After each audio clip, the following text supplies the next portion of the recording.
couldn't be more excited about today. Why is that? Our special guest used to be my boss. Oh, really?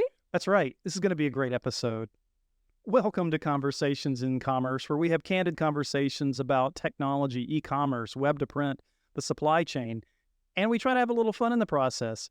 I'm your host, Andrew Alford, and with me today is our co-host, Alyssa. Hey, Alyssa, how's it going? Hi, how are you guys today? Doing good.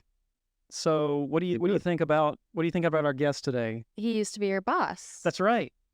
Well, okay, so he's an engraver, though. When did you ever work for an engraving company? Well, no, I never did, but I knew Steve from way back in the day. What day was that? Well, okay, so it's been at least 12 years since we worked together, and probably a good 20 since we probably made our first connection when I was working at Printegra all those years ago. Wow, that is very impressive. Well, look, let me go ahead and introduce him. The suspense is absolutely killing me here, so let's go ahead and welcome our guest. Today's guest is one of the industry's legitimate unsung heroes. He is the founder of Sword Microsystems and the father of LabelNet, the highly efficient paperless workflow system used by discount labels. He was the VP of IT and led a team of hundreds of IT professionals for a $2.5 billion publicly traded company. And if these things weren't enough, he demonstrated calm leadership under an absolute pressure cooker, shielding hundreds of people from corporate pressures. Nowadays, he's a husband, he's a dad, he's a granddad, and most recently became the co-founder of Easel Engraving, based out of Huntsville, Alabama. Without further hesitation, let's welcome to the show Steve Wakefield, everyone. Hey, Steve. Hey, Andrew. Thank you. It is great to be working together again. Yeah, I have to admit, I'm super excited to have you here, and I think I might have mentioned this to the audience maybe a minute ago, but just to be clear, you were my boss no less than 12 years ago, just before I left Synveo to Liftoff, and it's a real honor to have you here on the show today. Thank you for joining us. Oh, no, the honor was mine being able to work with you. When you came into the organization, when Printegra became a part of it, it was very clear that you had the leadership skills and technical skills and all the great things you had created for Printegra. So the faster, further we could utilize you, the better.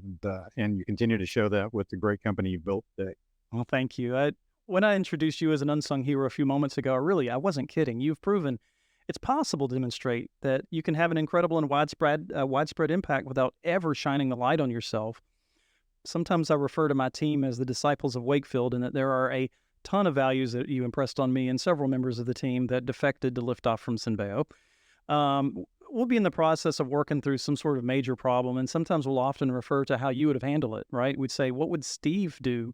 No lie. So hey, look, if you give me the microphone long enough, I'm going to continue singing your praises, and we're not going to get very far. So Steve, I put you on a pedestal for our audience, but maybe it's better if you take over and tell us a little bit about your origin story. Where did it all start for you, and how did you end up on our podcast today? Well, thank you, Andrew. And disciples of Wakefield, that's kind of scary. In fact, it's very scary. I've just really been blessed throughout my career to work with great people, such as yourself. And many of them, I end up getting to take the credit for their hard work and their incredible products that they produce. My career's been all over the board. I like to reinvent myself about every 10 years. My undergraduate was in chemical engineering from Auburn. I started my career at Exxon. After a couple of years there, I returned to school to study artificial intelligence in the early days and did my master's and PhD work there. Did defense contracting, NASA research for about 10 years in the field of AI, back when the computing resources were nothing like what they are today. But my heart was always in manufacturing. So after about 10 years of being involved in that incredible work, which I greatly enjoyed, I wanted to apply that technology back to manufacturing. And so I started Sword Microsystems. In the early days, I was very fortunate to come across a great company called Discount Labels in New Albany, that started by a gentleman named Fred Conway, who was just an amazing individual and was being run by his son, daughter, and son-in-law, Alan Conway, Winnie Arledge, and Saul Arledge. And they were growing the company at 40% a year, doing thousands of custom orders a day.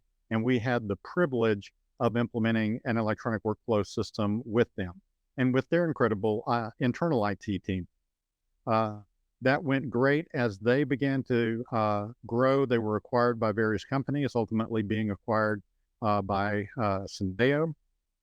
we picked up business with their sister companies and with the automotive industry, the print industry, and we continued to grow throughout the 90s.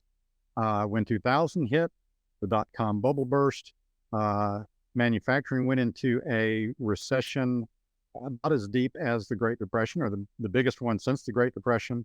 And when things were starting to recover a little bit, then 9/11 hit. So early part of the century was up on everyone, and our business was no different. But we made it through it, thanks to just an incredible team that we had, and to grow again in 2003, and in 2004, it ended up being acquired by Symbeo. I took a senior leadership role there, and did that for 17 years. Throughout that time, I was so blessed to work with so many incredible team members, such as yourself. But you gave me the credit for being the father of LabelNet. Well, Michael, who is your outstanding VP of development, I had the privilege of working with him from the late 90s, and he is the one that brought LabelNet to life. He and several other members of the team, Rufus Eves was part of that team. Just great resources that are now part of your incredible team.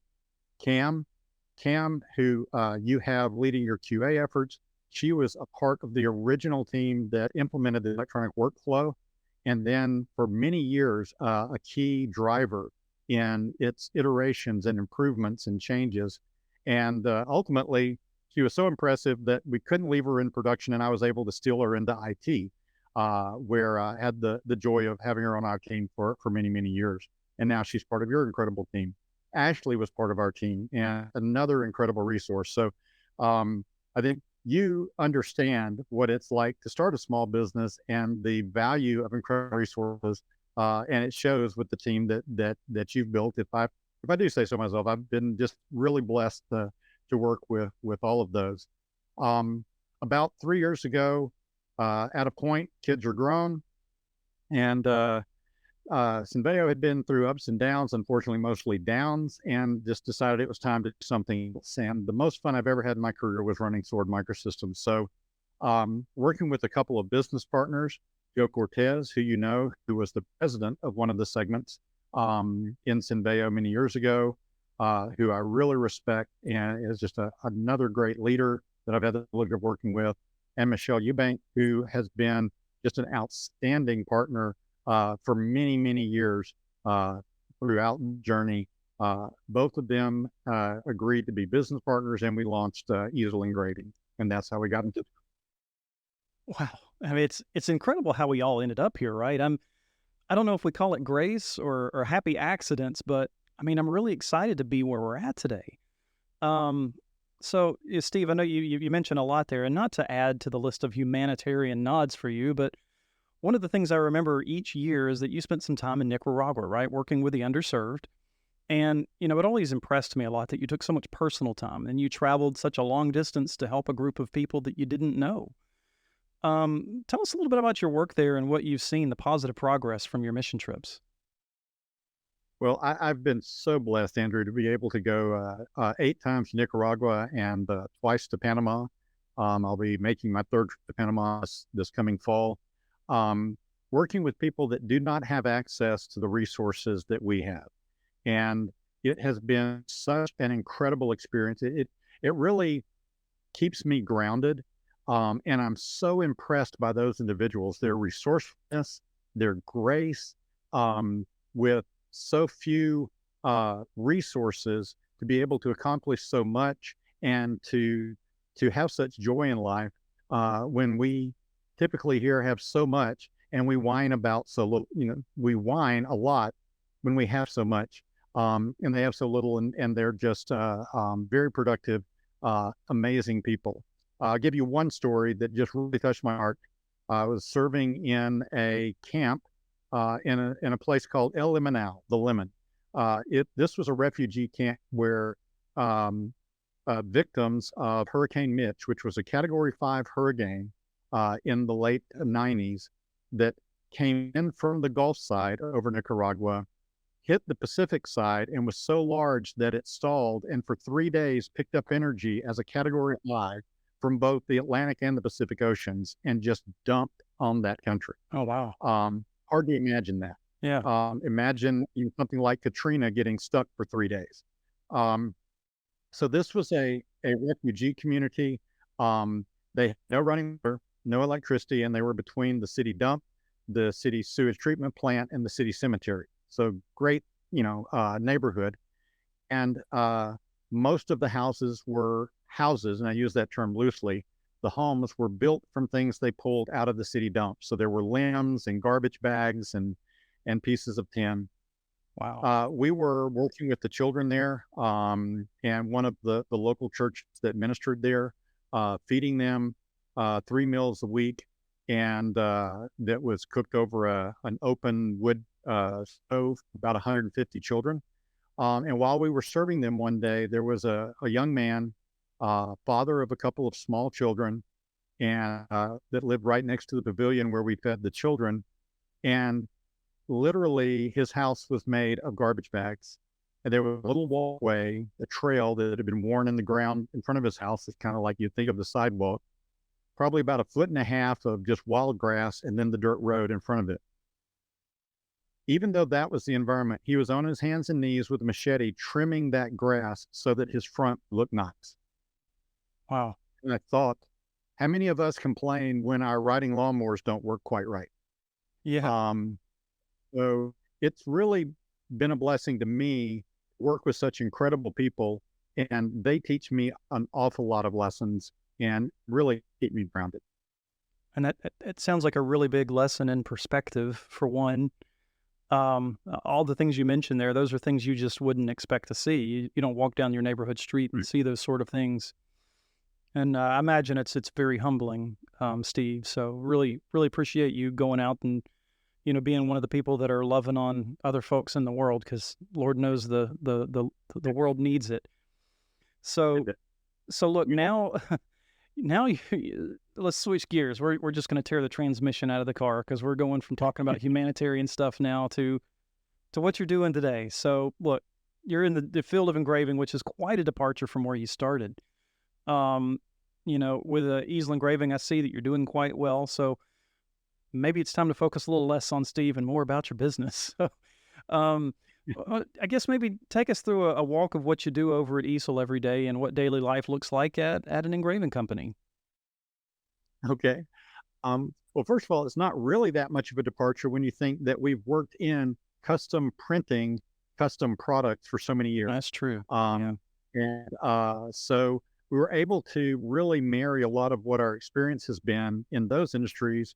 It's using a laser to make the design on various substrates versus a printer head to make the design on various substrates. So there is a lot of commonality. But like Andrew, when you're the owner of a small business, a day in the life of is chief cook and bottle washer, literally. Um, and But the nice thing about engraving is it can be so versatile that no one day is the same as the previous. We get to do just incredible things for incredible customers, creating all sorts of custom products, from promotional items to awards to signs and all sorts of great things to help them build their businesses and recognize their achievements. So it's really exciting. Well, that's pretty incredible. So, tell you what, I think this brings us to the topic for the show today, which is engraving the way. It's a take on paving the way. Tad bit punny, but sorry about that. so, so on today's show, we're going to visit the world of engraving, which is, I think, the more I learn about it, the deeper the rabbit hole gets. I got to be honest, I used to look at engraving from a bit of a two-dimensional perspective. For me, it was just one of those options, right, for decorating branded merchandise. You need a logo, engrave it. Need a nameplate, cool, engrave that too. But I think the point that a lot of folks are missing is that engraving is kind of a premium service, and it's more than just putting a name or a logo on something, right? In many cases, you're creating very premium pieces. You're kind of going beyond the traditional, I don't know, I guess I'll call it slapping a logo on a product mindset, right? Absolutely. It's so versatile. We do traditional, I guess you would consider engraving, the awards, the acrylic awards, the glass, crystal awards, that type of thing. But we get into all sorts of glassware, whether it's logo for beer mugs or champagne glasses or wedding wine glasses, including the wine bottles themselves or bourbon bottles themselves. You can cut acrylic with lasers. You can cut all sorts of materials with lasers, wood and acrylic, etc. And we make all sorts of really interesting custom things, including signs as big as 5'4" for the downtown rescue mission. It's a huge sign that they put in their entranceway when they're bringing tour groups through. It's acrylic on brushed aluminum with an LED backlight. It's just an amazing sign. And we do signs like that for organizations and companies. And so you can go to very large. You can create things by cutting. You can create things by engraving. And then we added UV printing. And so combining all three, there's virtually an unlimited amount of custom items that we can create. Well, that sounds like a really diverse range of services that you can offer. I don't know that I really consider the true depth of what you could actually do. So you were kind enough to share some videos with us of the engraving process. We're going to go ahead and put one of those up on the screen right now. Let's see what we've got. Okay. Yeah, so this is it looks like we're making some wristbands here. Looks like for a school, Right. maybe. Yeah, this is cool. Right. Something as simple as a silicon wristband that can get the logo and the message to give out to the kids on the band or a sports team or debate club or any type of activity at the school. So let's see. I think we've also got another video. This one is of a big sign, it looks like. Yeah, they're peeling some. What is this? Okay, let's see. Janpro. Okay. Probably, yep, one of our acrylic signs that we did for a commercial cleaning company. Cutting multiple layers of acrylic to create their logo in their colors, but in a weatherproof acrylic sign that's been out in front of their building for a couple of years now. Well, that is really incredible, actually. When I look at that sign, especially, that's what I'm talking about. Those premium pieces. I don't know that people really consider that a process of engraving. Right. So you just opened my eyes to that, Steve. I always wondered how those really cool looking signs are made. I might have to hit you up for a Liftoff a Liftoff commerce sign at some Could love point in the the future. opportunity. Yeah. So I guess moving on from that, seeing some of the equipment in the video has me a little bit curious about your equipment. Do you mind if I ask about it? Is it safe to say we were just looking at a laser engraver, right? That's what that was? Right. We have laser engraving equipment, a couple of varieties. One that is focused on our main workhorse, high speed production for awards, medals, cutting high volume items, but it has a limited contained bed. And sometimes people need things that are fairly large, and we needed a way to engrave those. And so we have another equipment that both the sides and the front and back open, so we can place very large items in it. We've done the back windshield of a pickup for a custom auto company here in town. We've done oars for a marina for a ward. There were 6-foot long oars. A number of things like that we can engrave that would not fit in the other machine. The other thing is that machine also has a much higher power.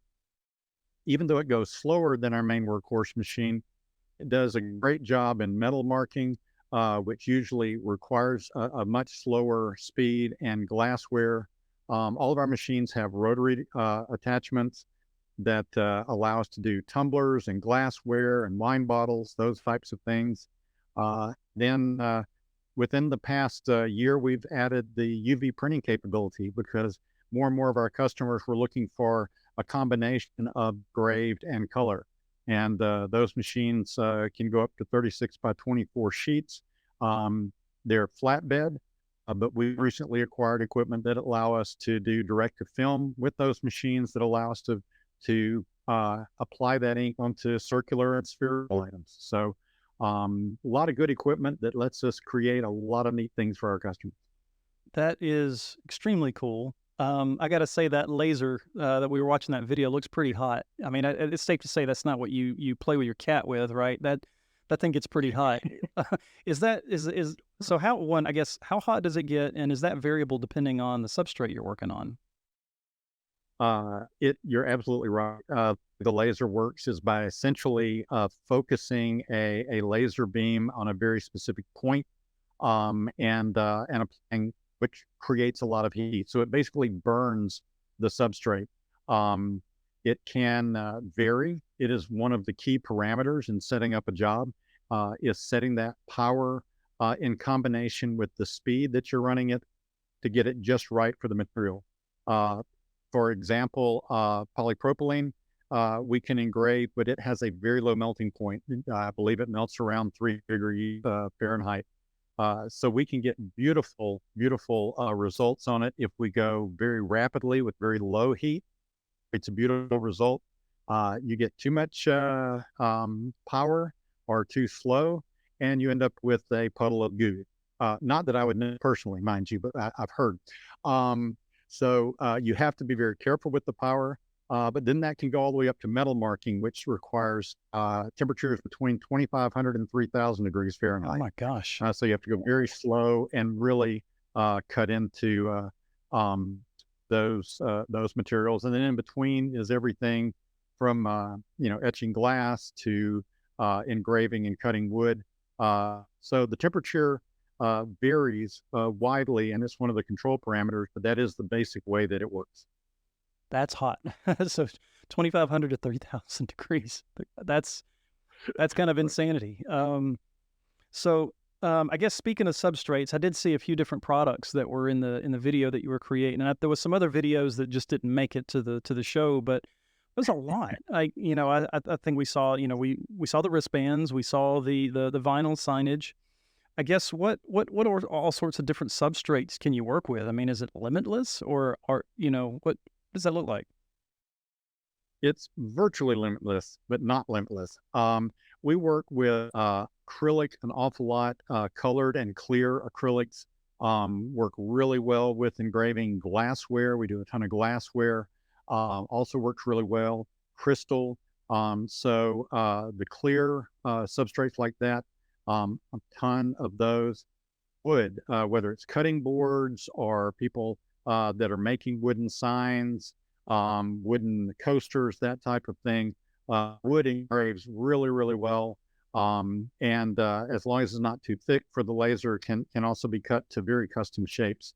Engravable plastics, we make very custom shaped name tags and awards with engravable plastic, because we can engrave it and then cut it to the exact logo shape of the customer, for example. So engravable plastics. Leather and faux leather products are also very popular. Powder coating, which is what you see on most tumblers and flasks and things like that, is a color coating on stainless steel, and the laser basically cuts through the coating and exposes the stainless underneath it. That's also a very popular substrate. So it's virtually limitless. However, there are some that we must say no to.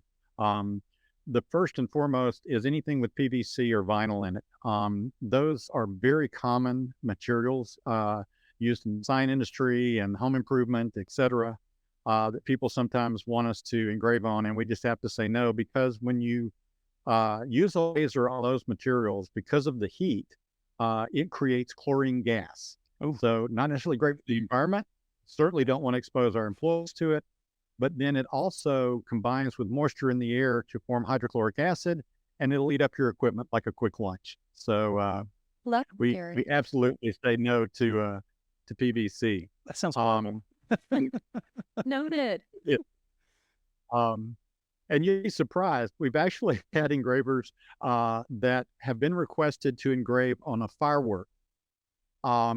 So I'll let you think about how likely it would be to put a firework under something that can go up to 2,500 degrees Fahrenheit. Greatest idea. Yeah, I tell you, if you wanted to go viral, that's one way to do it. Hey, watch what I'm going to do. I'm going to engrave a firework. Here we go. Hey, TikTok, here we go. Redstone Arsenal's here in town. We do a lot of work for the military. We've actually engraved on mortar shells, Oh, wow. spent mortar shell, mind you, Okay. not with the live round in. Thank you. Yeah. Thank goodness. There is a limit. The last one I'll mention is borosilicate glass.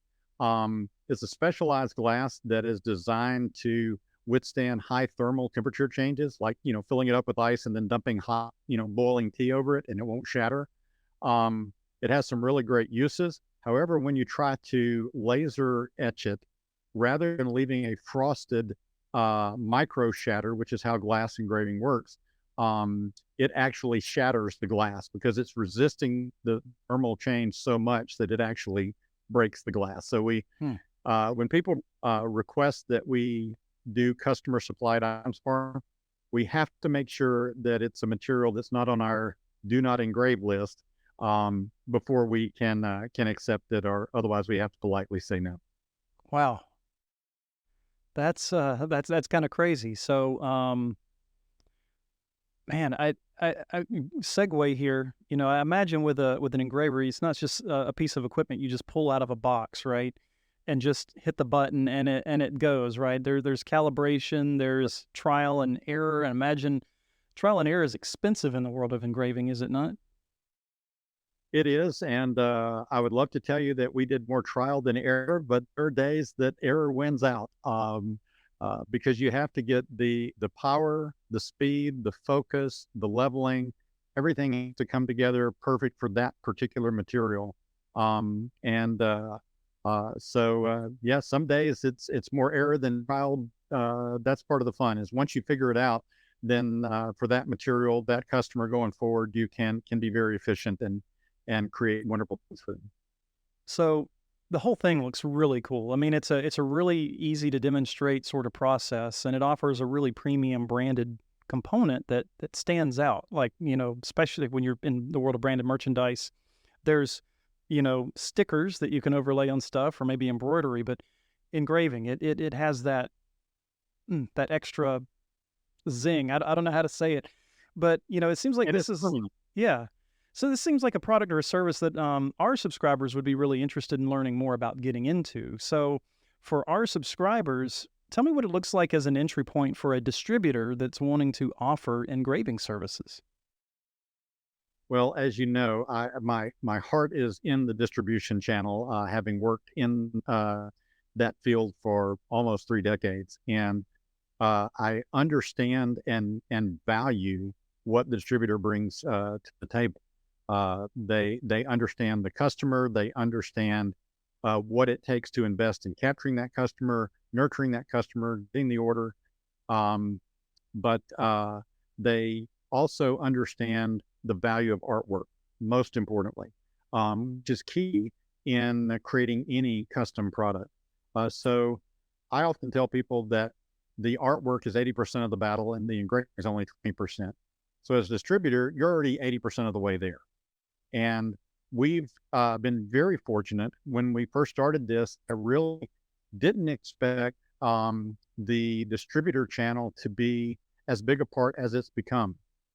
We do offer retail, but we give significant distributor discounts to distributor customers so that they can service their customers. We do the non-compete, we do the non-disclosure, blind drop ship, the whole 9 yards. And it's been one of the fastest growing areas of our business because they understand the customer need, they understand artwork, they understand the message that customer is trying to convey. So they're doing a lot of the heavy lifting. And so when they've done that much work, it's much easier for us to create the product. They've done most of the upfront work. So all we have to do is produce it for them, deliver it to them at a cost that they can make money on and make their customer happy. So I guess as with anything you sell, it's not just about selling the product, but you also need to understand how to sell the product. Do you offer any sort of educational offerings or marketing assistance, for new distributors that are looking to break into this market? Well, I'm glad you asked that question, Andrew. And basically, you're creating a challenge for me. We have a few videos on educational videos around artwork and turnaround times and those types of things, but we are way short of what we need to have as far as educational videos on selling engraving for a distributor. And I'm going to take it as an action item to try to rectify that shortfall. So, I guess, becoming a new distributor into engraving seems like a low risk kind of move if I'm a new distributor. Is that accurate? Absolutely. It is a great additional product to what you're currently offering your customer. As I mentioned, you already working with your customer on artwork for their apparel or their stickers or their what other promotional products they're working on. So you're already working with that customer's artwork, their logo, their branding, their messaging. You already have all of that information, and you're already used to working with suppliers in the custom product industry to get proofs, to understand what the pros and cons of the different options are. So you're already very familiar with 90% of what it takes to get into engraving. Uh, and so it's a very easy add-on product to the product line that you're already offering to your customers because you're already doing 90% of what's involved. Okay. So, I guess now that you know how to sell it, or you're talking about knowing how to sell it, now we got to go to market, right? So let's talk about going to Right. market with engraving. I'm going to go out on a limb and say that one of the best ways to market it is by social media, these videos, right? Because the videos I watched in your social feed are impressive. They're captivating, they're fun to watch, and they're kind of eye opening. I don't know. What do you think? What's the best way to go to market here? Well, I agree. Social media is so key in any business today. Um, we have been very fortunate. Business has been captured across Facebook, LinkedIn, YouTube videos, Instagram, Pinterest, blogs, you name it. Um, it's a key way of getting the message out. And with the videos and the photos, people can see and understand the products that they're looking for and how it could apply to their needs. So you're right. It's a great avenue. Um, I am very blessed to have team members and both inside and outside resources that know a whole lot more about it than I do. And we still have a long way to go, and we continually try to improve. But as we improve, we really do see the results. So, so beyond social media marketing, what other channels do you see yielding success for engraved products? Being that it's a very display-oriented product, I imagine pictures, videos, anything else that you can represent the product helps, right? Yes, Andrew, you're right.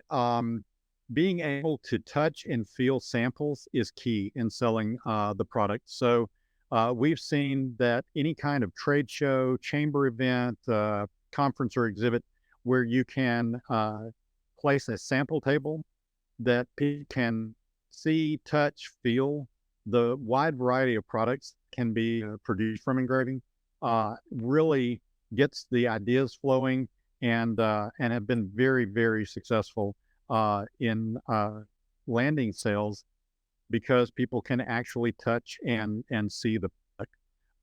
So that's one of the key ways that we've seen. The other, just from any kind of sales, is follow up, follow up, follow up. We've had customers that we've met, seemed excited. We followed up, we've contacted them. They said they want meetings, and then they ghost us, sometimes for months. And without trying to be a pest, we continually just reach out, contact them, and numbers of times we've gotten to the point where, like, well, okay, we're just never going to hear from them. And then the phone will ring or an email will come in that they need something, and they turn into huge customers. So again, follow up, and oh yeah, did I mention follow up? What about following up, Steve? Are we going to do that? Maybe I need to follow up. Yeah, maybe so. Well, Steve, it was really cool to hear about Hazel and everything that you're doing over there. But it's time to move on to another section. It's one of my favorite sections called Memorable Merch. And this is the section of the show where we talk about something cool, some merchandise that was very impactful to you, some branded merchandise specifically. And Steve, I understand you've got something to talk about today. Well, we've been fortunate to be able to create some really neat branded merchandise. For one of the local marinas here, we were able to create oar-shaped acrylic awards with LED lights. So for a competition that they were holding, so that you can set the light to different colors. It's in the shape of an oar. It's just a really cool a way to recognize the achievements. The other one was a gentleman that came in and wanted a special 3 foot by 2 foot shield as a retirement gift with a number of different images engraved on it, messages engraved on it, and custom printed challenge coins adhered to it. So we were able to create this just very custom, unique award as a gift that was really one of. So those LED oars actually kind of sound kind of cool to me. I know we showed a picture of it just a minute ago.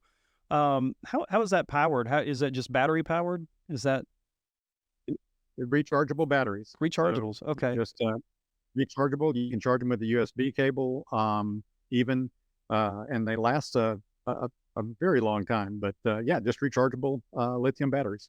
Very cool. Very That's cool. really cool. Is this like a wireless thing or like? Oh, I'm Yes, assuming and so. in fact, Got the it's batteries. a wireless remote control that lets you change the color. That's really nice. Nice. We need to get one of those. Yeah, it's probably like one of these guys right here. I'm holding up, right? So you can click the little colors on it. You can't see it in my screen right now, but I've got an LED sign up here that works the same way. You hit blue, it goes blue. Yeah, cool stuff. I love LEDs. They've been around since forever, and now they're just now becoming popular. What, 60, 70 years later? I don't know how long they've been around, but it's kind of cool to see them taking shape. Right. Absolutely. So, well, thank you for sharing your memorable merch with us, Steve. And now it's time to move on yet again. We're moving really fast.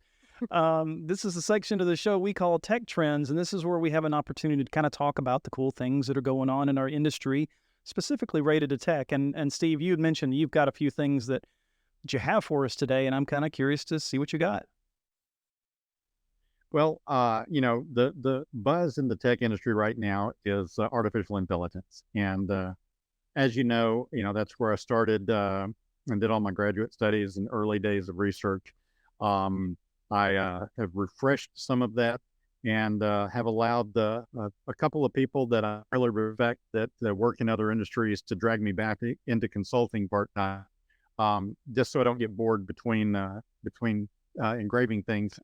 And it's really amazing what's going on with the addition of the resource. I mean, the biggest change in the past 30 years, quite frankly, is not the algorithms. I mean, they've certainly made advances with the availability of the resources, the computing and storage resources, to be able to train these large models has really allowed quantum leaps in how they're utilized.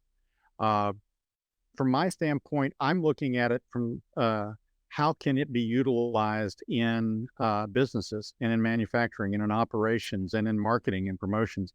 And there are so many positive uses for AI. I use it almost on a daily basis for a variety of different things, even in our little business. They're like most technologies, whether it's the internet, nuclear power, or you name it, it can be used for good or bad. There are also some significant dangers with some of the advances that are going on in artificial intelligence. Not so much I'm sorry, Hal, I can't do that. I'm not really losing any sleep over the robot taking over the world and that type of thing, at least at this point. But more the misuse of it. It's been used for all sorts of nefarious purposes, miscommunication, exploitation.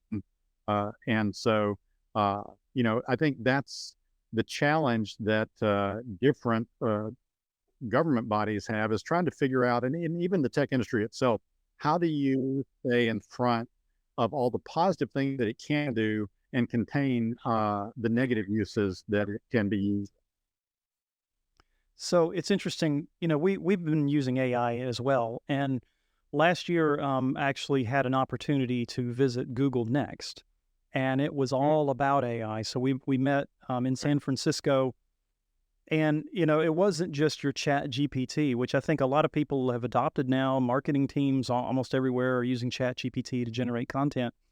But generative AI is one of the things that Google had as in their toolkit. And when I say it was mind-blowing what you could do with it, it was beyond anything I think most consumers have seen yet. And to kind of paint a picture of what we saw was with generative AI, imagine replatforming your entire platform, Steve. Like if let's say Right. you went from Xcode to maybe you want to go to Windows for some reason. You Right. tell generative AI kind of what you want to do. You give it some guardrails, and it works some incredible magic, Steve. It's the most incredible thing I've ever seen.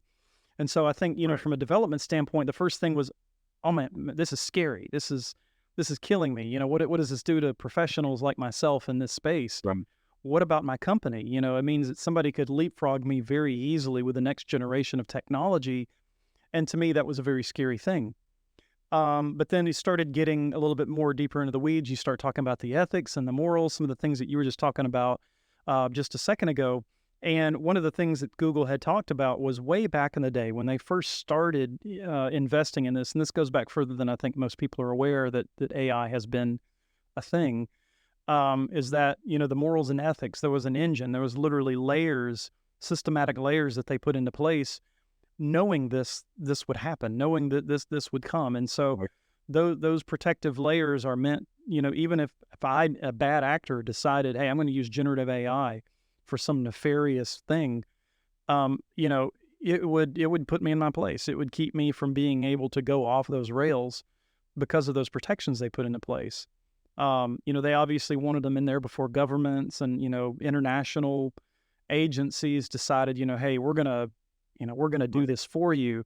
They wanted to take that first step and that first leap in protecting, AI and us, from ourselves, I think.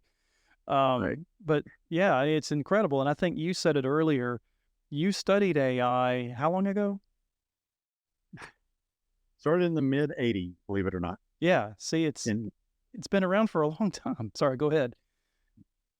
No, it has. I mean, the neural network algorithms were defined at that time. That are the underlying, the augmented transition networks, underlying part of the language models, neural networks, which are all the training algorithms. They started then, and even before then, 10 to 15 years before then. But just the computing power was insufficient to make the quantum leaps that they've had in the past 5 to 10 years. Yeah, 100K of memory is probably not going to get you very far, is it? And a gig of storage space probably isn't as much nowadays as it used to be back in the 80s. It's actually crazy how much it's grown. I was looking into it earlier, and something like a third of all B2B businesses use AI in some kind of capacity on the daily at this point. So, and that number is just going to continue to grow as, AI advances and things change, and it's really cool to watch. And probably a huge number of that other 2/3 is they're using it, they just don't know they're using it. Yeah. Yeah, they are. Most definitely. A lot of television sets now have AI built in it. Your Alexa that you're using. Now, I'm not talking to you, Alexa. Shh. Oh, that was almost dangerous. It's everywhere. It's in our lives. It's in our vehicles. It's in our phones. Most of the Google searches that we do nowadays take it into play. It's here to stay, and it's here to grow, and who knows? It's exciting work. You guys hear that? Oh, you know what time that is? It's my favorite time of the show. It's time for Cash or Swag. Cash or Swag. That's right. This is the part of the show where we get to award Steve for being such an amazing guest on today's show. Alyssa, you have the wheel? I do indeed have the wheel. All right, here we go. So, Steve, you're going to have to somehow virtually spin this thing. So why don't you give her a countdown? You got, all right, there we go. All right, do it one more time. All right. Take. Go for it, Steve. Ready, Set. go.